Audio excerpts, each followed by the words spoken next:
Walk down any Amish family's pantry shelf, and you won't find brand names. You won't find anything fancy, but you'll find 11 items, every single one under $5 at Walmart, that have quietly kept these communities alive, warm, and prepared for over 200 years.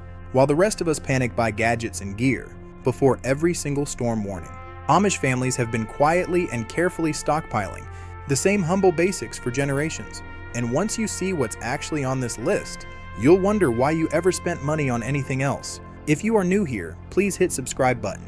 Let's start with something sitting in almost every kitchen cabinet, completely overlooked: plain white salt. Salt isn't just for seasoning your dinner. To the Amish, it's a preservation tool, a cleaning agent, and a medical aid all rolled into one. Long before refrigeration existed in their communities, and many still don't use electric refrigerators today, salt was the only thing standing between fresh meat and spoiled meat. A thick coating of salt draws moisture out of food, stopping bacteria before it can even get started. That's how meats got cured for months without going bad. But the uses don't stop in the kitchen. Salt dissolved in warm water becomes a gargle for sore throats. Sprinkled on icy steps, it melts danger away before anyone slips. Mixed into a paste, it scrubs cast iron pans back to life without scratching the surface. A bag of salt costs less than $1, lasts almost indefinitely, and never expires. When you start looking at it through Amish eyes, salt stops being a seasoning and becomes one of the most versatile survival tools you can own. And speaking of multi-purpose pantry staples, there's one liquid that might be even more valuable than salt: white vinegar. If salt is the preserver, vinegar is the problem solver. Walk into an Amish kitchen and you'll likely find a gallon jug of white vinegar sitting within arm's reach because it gets used constantly. It cuts through grease on stovetops. It breaks down hard water stains on glass. It deodorizes everything from cutting boards to laundry. Mixed with baking soda, it becomes a fizzing, foaming cleaner that tackles clogged drains without a single harsh chemical. But vinegar's usefulness goes far beyond cleaning. It's a natural weed killer, poured straight onto unwanted plants along garden borders. It's a fabric softener substitute added to the rinse cycle to leave clothes feeling fresh without the synthetic fragrance. Some Amish families even use diluted vinegar as a hair rinse, claiming it leaves hair shinier and softer than store-bought products ever could. Now, if vinegar is the problem solver, the next item on this list is the deep cleaner that makes everything else work even better: baking soda. This white powder might be the single hardest working ingredient in the entire Amish pantry. On its own, it scrubs pots and pans without scratching them. Mixed with water, it becomes a paste that lifts stains out of carpets and upholstery. Sprinkled on a mattress before vacuuming, it pulls out odors that have been sitting there for years. But where baking soda really shines is in combination. Paired with vinegar for drain cleaning, mixed with salt for a gentle exfoliating scrub, or combined with water as a natural deodorant that actually works. Beyond cleaning, baking soda has a place in basic first aid too. A paste applied to insect bites can calm the itch. Stirred into a glass of water, it can settle an upset stomach in a pinch. For under $1, you're holding a cleaner, a deodorizer, a first aid remedy, and a baking essential, all wrapped into one small box. But cleaning supplies only matter if you can see what you're cleaning. Your pueblo. And that brings us to something most modern households have completely forgotten about: emergency candles. Power outages happen to everyone, but for Amish families, many of whom live off the electrical grid entirely, candles aren't an emergency backup, they're a daily necessity. Paraffin and beeswax candles provide hours of steady light without batteries, without charging, and without any dependence on the power company. A single sturdy candle can burn for hours, providing enough light to read, cook, or navigate a dark house safely. Beeswax candles in particular burn cleaner and longer than most cheap paraffin alternatives, and they produce a subtle natural scent instead of the chemical smell you get from synthetic candles. Stock up on a handful of these, and suddenly a blackout stops being a crisis and becomes just another quiet evening. For a few dollars, you're buying hours of light, independent of any grid, any battery, or any app. Of course, light means nothing if you're freezing while you wait for the power to come back. That's where the next item becomes essential: wool and fleece blankets. Cold is one of the most underestimated dangers in any emergency. Without heat, body temperature drops fast and hypothermia can set in even indoors. Amish families have long relied on wool blankets, not because they're trendy, but because wool does something synthetic fabrics struggle to replicate. It insulates even when damp. A wool blanket traps body heat efficiently, creating a barrier against the cold that keeps working even in less than ideal conditions. Fleece blankets offer a similar benefit at an even lower price point, making them an easy addition to any emergency kit. Layer a few of these in a closet, and you've got an instant solution for power outages, unexpected cold snaps, or even just keeping warm on a chilly night without cranking up the thermostat. At Walmart prices, a fleece blanket can cost less than a fast food meal, yet it could make the difference between discomfort and a real health emergency. Now you've got light and warmth covered, but what good is a candle if you can't light it? That brings us to a small item with a surprisingly big impact: strike anywhere matches. In a world of electric lighters and push-button stoves, matches feel almost old-fashioned. But that's exactly why the Amish keep boxes of them on hand. Strike anywhere matches don't need a specific surface, a charged battery, or working electronics. Drag one across nearly any rough surface and you've got fire, for a candle, a stove, a fireplace, or an emergency signal. This single item is the difference between having all your other survival tools and actually being able to use them. A candle without a match is just decoration. A gas stove without a match during a power outage is just a metal box. For less than $2, a box of Strike Anywhere matches turns every other item on this list from potential into actual usefulness. With fire and light handled, let's talk about something just as fundamental: staying clean. And for that, the Amish turned to simple bar soap. Ivory soap and Castile soap show up again and again in Amish households, and for good reason.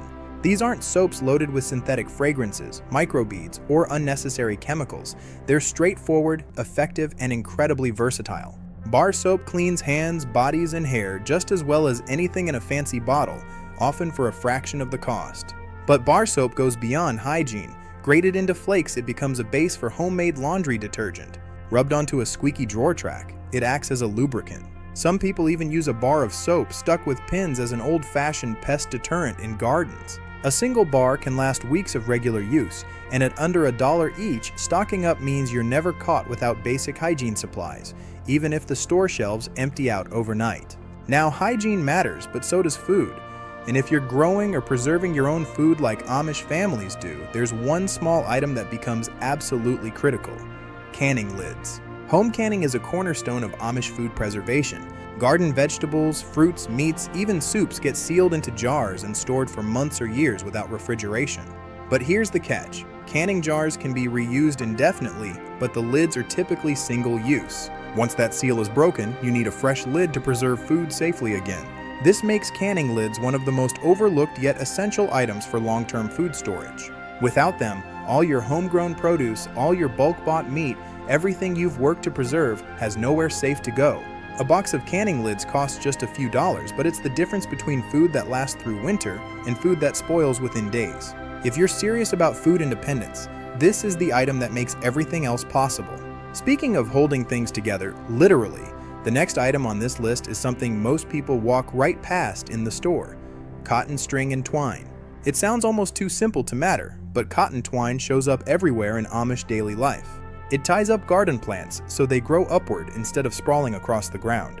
It bundles herbs for drying, hangs laundry on makeshift lines, and even helps secure canning jar lids with cloth covers for certain preservation methods. In a pinch, it can repair torn clothing, secure a tarp during a storm, or hold together a temporary fix until a proper repair can be made. Unlike synthetic rope or plastic ties, cotton twine is biodegradable, won't melt near heat sources, and is gentle enough not to damage delicate plants or fabrics. For just a couple of dollars, a roll of cotton twine becomes dozens of small solutions waiting to happen. The kind of item you don't think about until you desperately need it, and then you're thrilled you have it.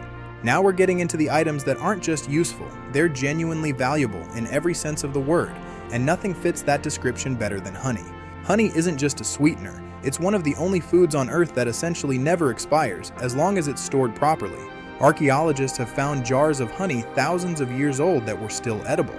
That kind of shelf stability makes it a cornerstone of any long-term food storage plan. But honey's value goes far beyond its sweetness. It has natural antibacterial properties, making it useful as a topical treatment for minor cuts and burns. A spoonful can soothe a sore throat or calm a nighttime cough, especially for those looking for alternatives to over-the-counter medicine. It's a natural energy source, packed with sugars the body absorbs quickly. For families who rely on it as a sweetener for baking, a remedy for illness, and a long-term food investment, honey isn't a luxury. It's a foundational item that earns its place on the shelf in every single category. And finally, we come to the last item on this list, one that most people have never even heard of, but that Amish herbalists have relied on for generations: mullein leaves. Mullein is a wild-growing plant with large, soft, fuzzy leaves, and in traditional Amish herbal medicine, it's treated almost like a cure-all for respiratory issues. Dried mullein leaves can be steeped into a tea that's been used for generations to soothe coughs, ease congestion, and calm irritated throats. Some families even use it as a smoking herb alternative for respiratory relief, though tea remains the most common preparation. What makes mullein particularly valuable is its accessibility. It often grows wild along roadsides and in fields, meaning many Amish families harvest it for free. But for those without access to wild mullein, dried versions are inexpensive and easy to find. As more people look for natural alternatives to over-the-counter cold and flu remedies, mullein represents exactly the kind of forgotten herbal wisdom that's quietly making a comeback. So there you have it, 11 items, all under $5, that form the backbone of Amish self-sufficiency. None of them require electricity. None of them need an app, a subscription, or a charging cable. They're cheap, they're simple, and most importantly, they actually work. What's fascinating is how these items overlap and support each other. Salt and vinegar work together for cleaning. Candles and matches work together for light. Honey and mullein work together for natural remedies. It's not just a list of random items. It's a complete, interconnected system that's been refined over 2 centuries of practical, real-world use. And maybe that's the real lesson here. While modern emergency preparedness often focuses on expensive gadgets and complicated gear, the Amish have shown that true self-sufficiency starts with the basics. The kind of items sitting quietly on store shelves, waiting for someone to recognize their real value. Next time you're walking through Walmart, take a second look at these 11 items. Because the next time the power goes out, the next time a storm rolls in, or the next time you just want to live a little more independently, you might already be holding everything you need.